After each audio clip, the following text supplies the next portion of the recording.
अन्नदा एकादशी के शुभ दिन पर आप पाएं भगवान विष्णु का आशीर्वाद। सुख समृद्धि से संपन्न हो आपका संपूर्ण परिवार। हरे कृष्णा। आप सभी भक्तों को अजा एकादशी की हार्दिक शुभकामनाएं। भगवान श्री हरि विष्णु आपको सुख शांति समृद्धि यश और कीर्ति प्रदान करें। आज भाद्रपद माह के कृष्ण पक्ष की अजा एकादशी है, जिसे अन्नदा एकादशी के नाम से भी जाना जाता है। तो आज हम श्रवण करेंगे अजा एकादशी की संपूर्ण व्रत कथा। तो आइए भगवान के चरण कमलों का ध्यान करते हुए कथा का रसपान करते हैं। जय श्री गणेश। एक समय महाराज युधिष्ठिर ने भगवान श्री कृष्ण से पूछा, हे जनार्दन, हे समस्त जीवात्माओं के संरक्षक, कृपया आप मुझे भाद्रपद मास के कृष्ण पक्ष में आने वाली एकादशी के विषय में भी बताइए। उसका महात्म्य क्या है, इस एकादशी का क्या नाम है तथा इसमें किस देवता का पूजन किया जाता है, इस एकादशी का व्रत करने से किस फल की प्राप्ति होती है। कृपया करके यह सब मुझे विस्तार से कहिए। यह सुनकर भगवान श्री कृष्ण बोले, हे युधिष्ठिर, भाद्रपद मास के कृष्ण पक्ष की एकादशी को अजा एकादशी कहा जाता है। इस पाप नाशक पवित्र एकादशी को अन्नदा एकादशी के नाम से भी जाना जाता है। जो कोई भी मनुष्य इस दिन पूर्ण उपवास रखता है और इंद्रियों के स्वामी ऋषिकेश की पूजा करता है, वह अपने सभी पापों से मुक्त हो जाता है। जो कोई भी इस एकादशी के विषय में केवल सुनता है, वह अपने पिछले पापों से मुक्त हो जाता है। हे राजन, हे कुंती पुत्र, समस्त पार्थिव और स्वर्गीय लोकों में इससे श्रेष्ठ कोई दिन नहीं है। यह निस्संदेह सत्य है। मनुष्य को जो फल 1000 अश्वमेध और 100 राजसु यज्ञों से मिलता है, वही अजा एकादशी के व्रत उपवास से मिलता है। अजा एकादशी के दिन व्रत करने से मनुष्य के समस्त पाप नष्ट हो जाते हैं। इस एकादशी की व्रत कथा को सुनने मात्र से अपार धन संपत्ति की प्राप्ति होती है और यह एकादशी व्रत कामधेनु और चिंतामणि के समान फल देती है तथा एकादशी के पवित्र कथा को सुनने से मनुष्यों के सभी पाप और संकट कट जाते हैं और सभी मनोकामनाओं की पूर्ति होती है और वैकुंठ लोक की प्राप्ति होती है। इसका व्रत करने से सभी पापों का शमन हो जाता है। भगवान श्री कृष्ण युधिष्ठिर महाराज से कहते हैं कि हे राजन, जिस प्रकार काली और सफेद दोनों प्रकार की गाय सफेद ही दूध देती हैं, उसी प्रकार शुक्ल पक्ष और कृष्ण पक्ष दोनों की एकादशी समान रूप से मुक्ति प्रदान करती है। जो व्यक्ति इस एकादशी की महिमा का श्रवण भी करता है, उसके भी समस्त पाप नष्ट हो जाते हैं। इस लोक और परलोक में मदद करने वाली इस एकादशी व्रत के समान संसार में दूसरा कोई व्रत नहीं है। हे प्रिय भक्तों, भगवान श्री कृष्ण एकादशी का महात्म्य बताने के बाद युधिष्ठिर महाराज से बोले कि हे राजन, अब मैं तुम्हें पापों का नाश करने वाली तथा पुण्य और भुक्ति मुक्ति प्रदान करने वाली अजा एकादशी की कथा सुनाता हूँ। एकाग्र चित्त होकर सुनो। प्राचीन काल में भगवान श्री राम के वंश में अयोध्या नगरी में एक चक्रवर्ती राजा हरिश्चंद्र नाम के एक राजा हुए थे। वह अत्यंत वीर, प्रतापी तथा सत्यवादी थे। राजा का संपूर्ण राज्य और परिवार सुख समृद्धि और शांति से संपन्न था। राजा की धर्म निष्ठा और सत्य व्रत पालन की चर्चा सिर्फ पृथ्वी लोक में नहीं बल्कि स्वर्ग लोक में भी फैली हुई थी। उनकी कीर्ति से देवताओं के राजा इंद्र को भी डर लगने लगा। इंद्र को उनसे ईर्ष्या होने लगी।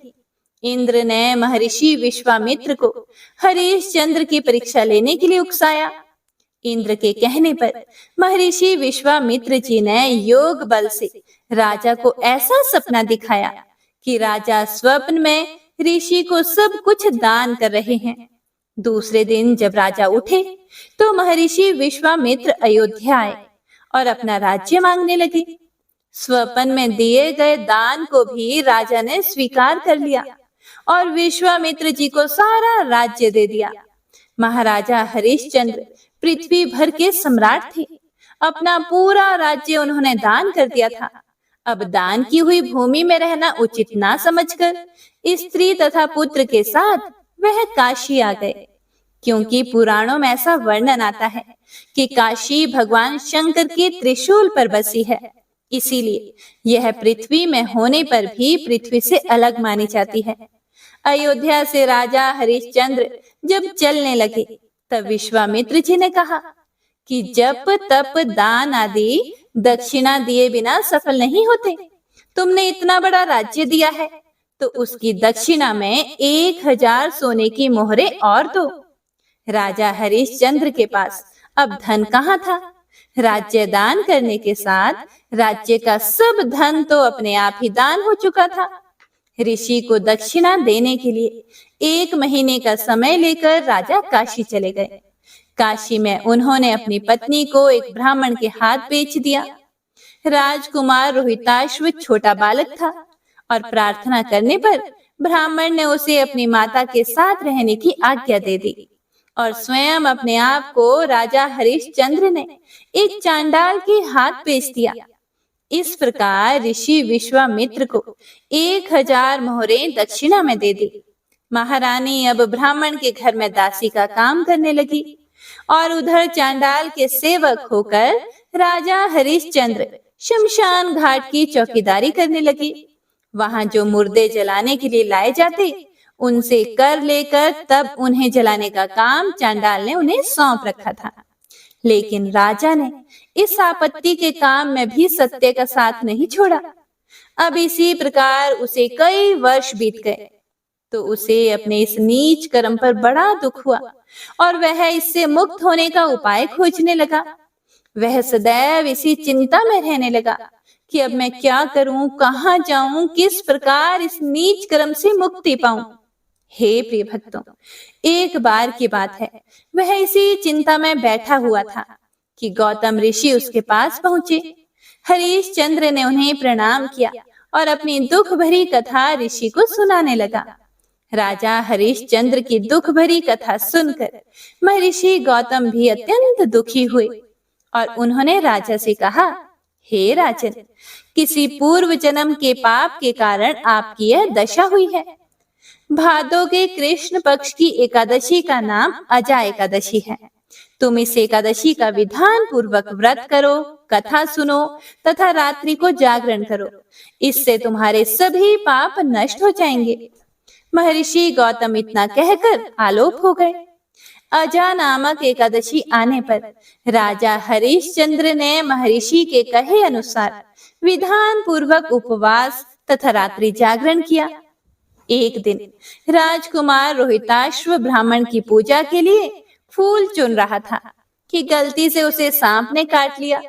सांप का विष एकदम फैल गया और रोहिताश्व मरकर भूमि पर गिर गया। उसकी माता महारानी को कोई धीरज बंधाने वाला भी कोई नहीं था और ना ही उनके पुत्र के शरीर को शमशान पहुंचाने वाला ही कोई था। वह रोती बिलखती पुत्र के शरीर को हाथ पर उठाकर अकेली रात के समय शमशान पर पहुंची। वह पुत्र के शरीर को जलाने के लिए जा रही थी। हरिश्चंद्र वहां आ गए और मरघट का कर मांगने लगे। बेचारी रानी के पास पुत्र की देह ढकने को कफन तक नहीं था। रानी ने राजा को उनके स्वर से पहचान लिया और गिड़गिड़ा कर कहने लगी, हे महाराज, यह तो आपका ही पुत्र है जो मरा पड़ा है। मेरे पास कर देने के लिए कुछ नहीं है। राजा हरिश्चंद्र को बड़ा दुख हुआ, किंतु वे अपने धर्म पर स्थिर बने रहे। उन्होंने कहा, रानी, मैं यहाँ चांडाल का सेवक हूँ। मेरे स्वामी ने मुझे बोल रखा है कि बिना कर लिए कोई यहाँ मुर्दा ना जला पाए। मैं अपने धर्म को नहीं छोड़ सकता। तुम मुझे कुछ देकर पुत्र की देह जलाओ। रानी फूट फूट कर रोने लगी और बोली, मेरे पास तो यही एक साड़ी है जिसे मैं पहनी हूँ। आप इसी में से आधा ले लो। जैसे ही रानी अपनी साड़ी फाड़ने लगी, वैसे ही राजा का एकादशी व्रत पूर्ण हो गया। इस व्रत के प्रभाव से राजा के सभी पाप नष्ट हो गए। उस समय स्वर्ग में नगाड़े बजने लगे, तथा पुष्पों की वर्षा होने लगी। उसने अपने सामने ब्रह्मा, विष्णु, महेश तथा देवेंद्र आदि देवताओं को खड़ा पाया। उसने अपने मृतक पुत्र को जीवित तथा अपनी पत्नी को राजसी वस्त्र तथा आभूषण से परिपूर्ण देखा। व्रत के प्रभाव से राजा को पुनः अपने राज्य की प्राप्ति हुई। वास्तव में ऋषि ने राजा की परीक्षा लेने के लिए ही यह सब माया रची थी, लेकिन अजाय एकादशी के व्रत के प्रभाव से ऋषि द्वारा रची गई सारी माया समाप्त हो गई और अंत समय में हरिश्चंद्र अपने परिवार सहित स्वर्ग लोक को गया। हे प्रिय भक्तों, भगवान श्री कृष्ण युधिष्ठिर महाराज से बोले, हे राजन, यह सब अजाय एकादशी के व्रत का प्रभाव था। जो भी मनुष्य इस उपवास को विधान पूर्वक करते हैं तथा रात्रि जागरण करते हैं, उनके सभी पाप नष्ट हो जाते हैं और अंत में स्वर्ग को प्राप्त करते हैं। इस एकादशी व्रत की कथा के श्रवण मात्र से ही अश्वमेध यज्ञ के फल की प्राप्ति होती है। इस कथा का सार है कि मनुष्य को भगवान के प्रति पूर्ण श्रद्धा रखनी चाहिए। जटिल परिस्थितियों में भी जो मनुष्य सत्य का मार्ग नहीं छोड़ते हैं, वे अंत में स्वर्ग को जाते हैं। तो सभी भक्तजन एक बार प्रेम से बोलिए, लक्ष्मी नारायण भगवान की जय। बोलिए एकादशी माता की जय। हे प्रिय भक्तों, एकादशी के दिन एकादशी व्रत कथा के साथ ही 11 माता की कथा भी अवश्य ही सुननी चाहिए। इससे व्रत का पूर्ण फल प्राप्त होता है। तो आइए सुनते हैं 11 माता की कथा। एकादशी भगवान श्री हरि विष्णु की साक्षात शक्ति है, जिस शक्ति ने उस असुर का वध किया जिससे भगवान भी जीत पाने में असमर्थ थे। उस शक्ति के आगे भला मनुष्य के पाप रूपी असुर कैसे टिक सकते हैं? जिस शक्ति ने देवताओं के कष्ट को हर कर उन्हें सुख दिया, वह प्राणी मात्र को क्या नहीं दे सकती। सुख, समृद्धि, शांति और मोक्ष समस्त सुख सहज ही प्राप्त हो जाते हैं।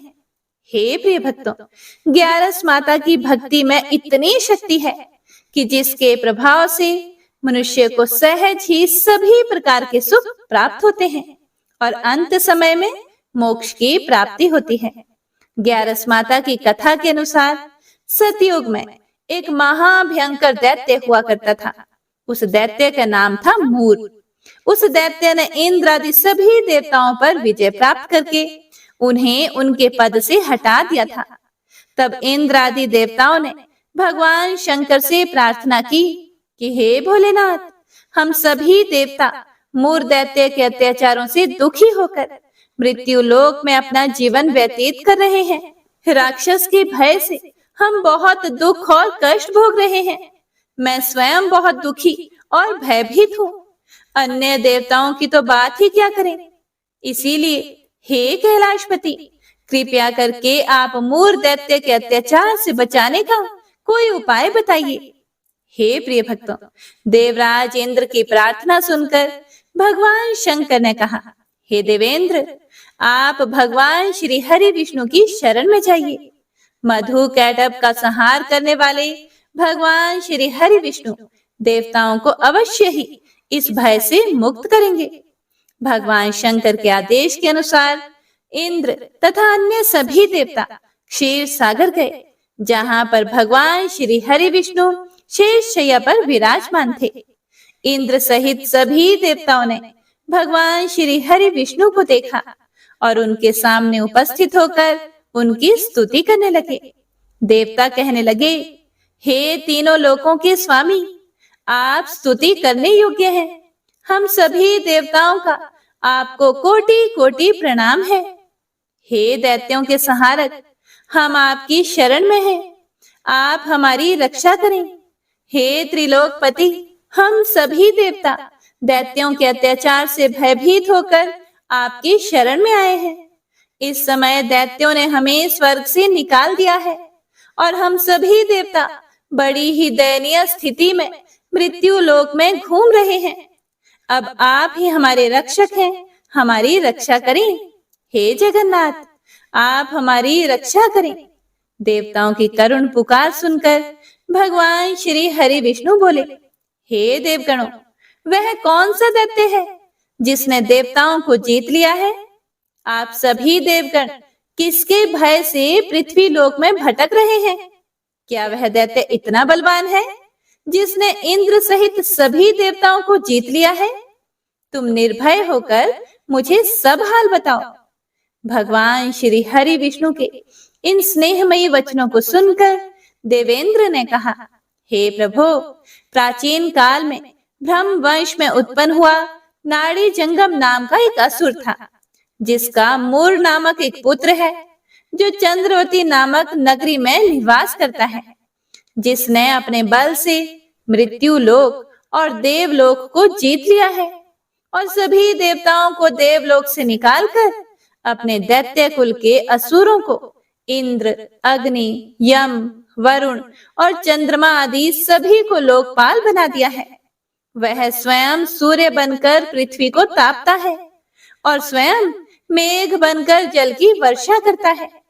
इसीलिए आप इस बलशाली भयानक असुर का संहार करके देवताओं की रक्षा करें। देवेंद्र के मुख से ऐसे वचन सुनकर भगवान श्री हरि विष्णु बोले, हे देवताओं, मैं आपके शत्रु का शीघ्र ही संहार करूंगा। आप सभी इसी समय मेरे साथ चंद्रवती नगरी चलिए।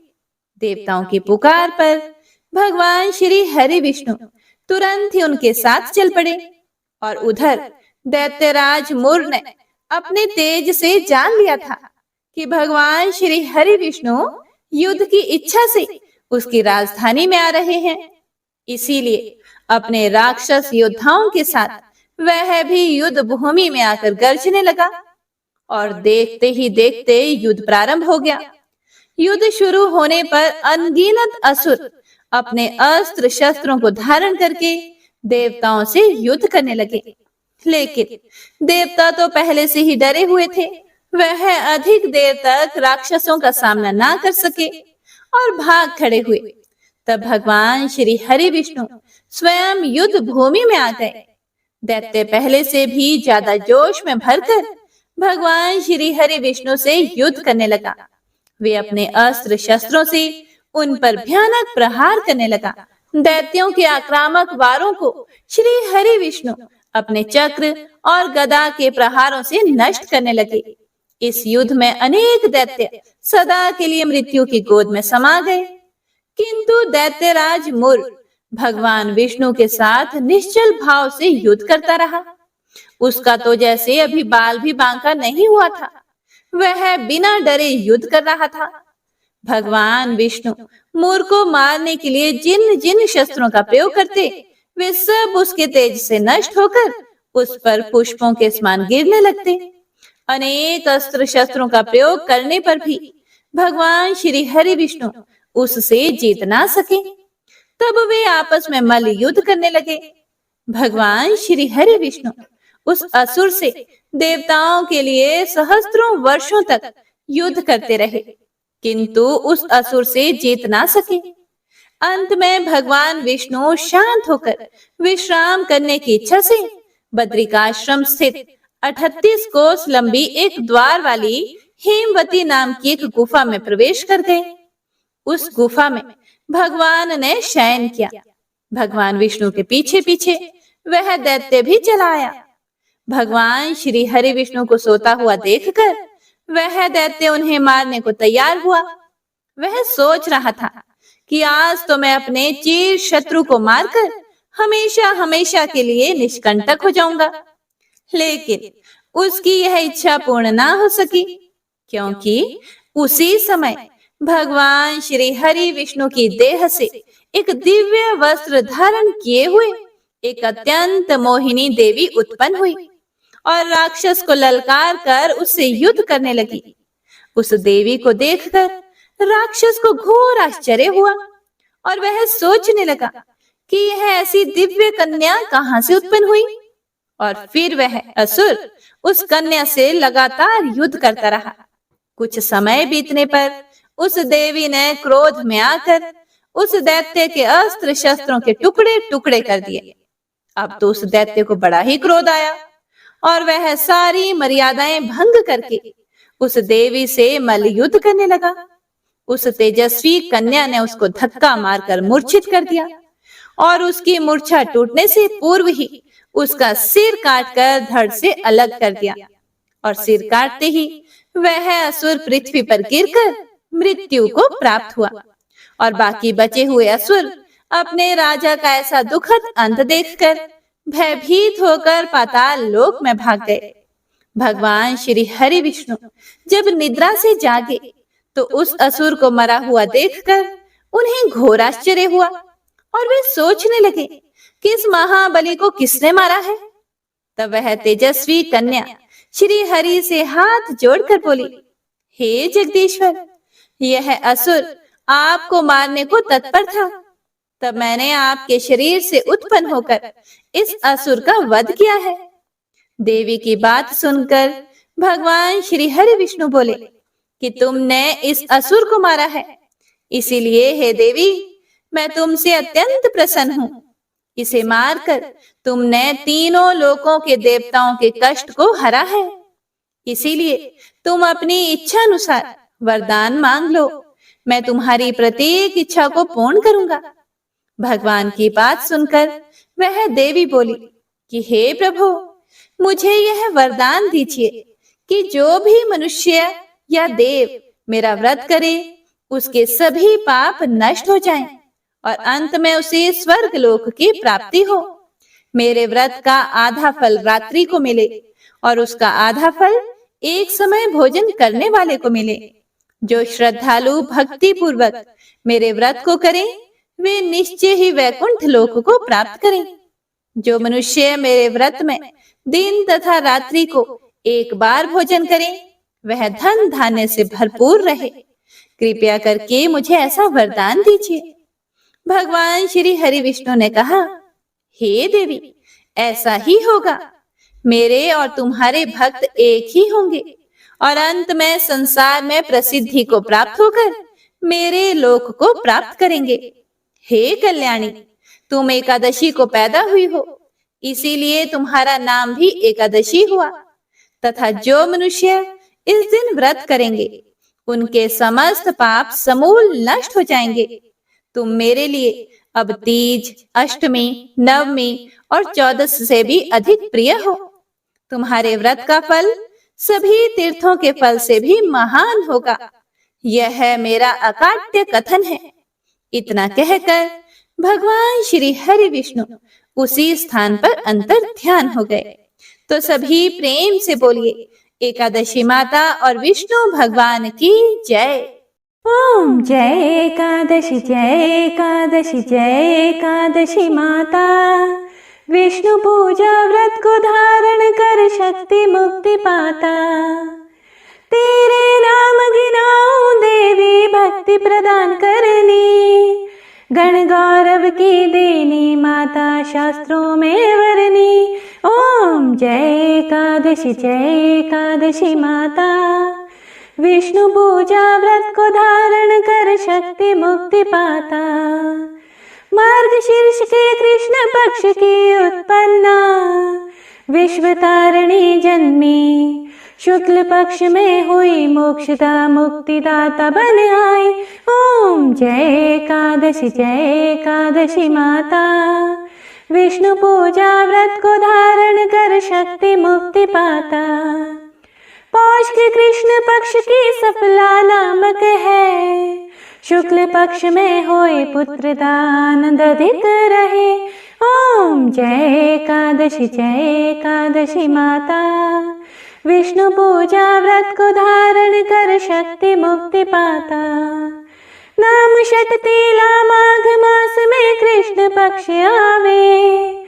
शुक्ल पक्ष में जया कहावे, विजय सदा पावे। ओम जय एकादशी, जय एकादशी माता। विष्णु पूजा व्रत को धारण कर शक्ति मुक्ति पाता। विजया फागुन कृष्ण पक्ष में शुक्लामल की। पाप मोचनी कृष्ण पक्ष में चैत्र महाबल की। ओम जय एकादशी, जय एकादशी माता। विष्णु पूजा व्रत को धारण कर शक्ति मुक्ति पाता। चैत्र शुक्ल में नाम कामदा धन देने वाली, नाम बरूथिनी कृष्ण पक्ष में वैशाख माह वाली। ओम जय एकादशी माता, विष्णु पूजा व्रत को धारण कर शक्ति मुक्ति पाता। शुक्ल पक्ष में हुए मोहिनी अपरा ज्येष्ठ कृष्ण पक्षी, नाम निर्जला सब सुख करनी शुक्ल पक्ष रखी। ओम जय एकादशी माता, विष्णु पूजा व्रत को धारण कर शक्ति मुक्ति पाता। योगिनी नाम आषाढ़ माह में जानो कृष्ण पक्ष करनी, देवशयनी नाम कहायो शुक्ल पक्ष धरनी। ओम जय एकादशी माता, विष्णु पूजा व्रत को धारण कर शक्ति मुक्ति पाता। कामिक श्रवण मास में आवे कृष्ण पक्ष कहिए, श्रवण शुक्ला होए पवित्र आनंद से रहिए। ओम जय एकादशी माता, विष्णु पूजा व्रत को धारण कर शक्ति मुक्ति पाता। अजा भाद्रपद कृष्ण पक्ष की परिवर्तनी शुक्ला, इंद्राश्विन कृष्ण पक्ष में व्रत से भव सागर निकला। ओम जय एकादशी माता, विष्णु पूजा व्रत को धारण कर शक्ति मुक्ति पाता। पपंकुशा है शुक्ल पक्ष में आप हरनहारी, रमा मास कार्तिक में आवे सुखदायक भारी। ओम जय एकादशी माता, विष्णु पूजा व्रत को धारण कर शक्ति मुक्ति पाता। देवोत्थानी शुक्ल पक्ष के दुख नाशक मैया, पावन मास में करूं विन्नति पार करो नैया। ओम जय एकादशी माता, विष्णु पूजा व्रत को धारण कर शक्ति मुक्ति पाता। परमा कृष्ण पक्ष में होती जन मंगल करनी, शुक्ल पास में होए पद्मिनी दुख दारिद्र हरनी। ओम जय एकादशी माता, विष्णु पूजा व्रत को धारण कर शक्ति मुक्ति पाता। जो कोई आरती एकादशी की भक्ति सहित गावे, जन गुरुदिता स्वर्ग का वासा निश्चय ही पावे। ओम जय एकादशी माता, विष्णु पूजा व्रत को धारण कर शक्ति मुक्ति पाता। शक्ति मुक्ति पाता, शक्ति मुक्ति पाता। प्रेम से बोलिए एकादशी माता की जय।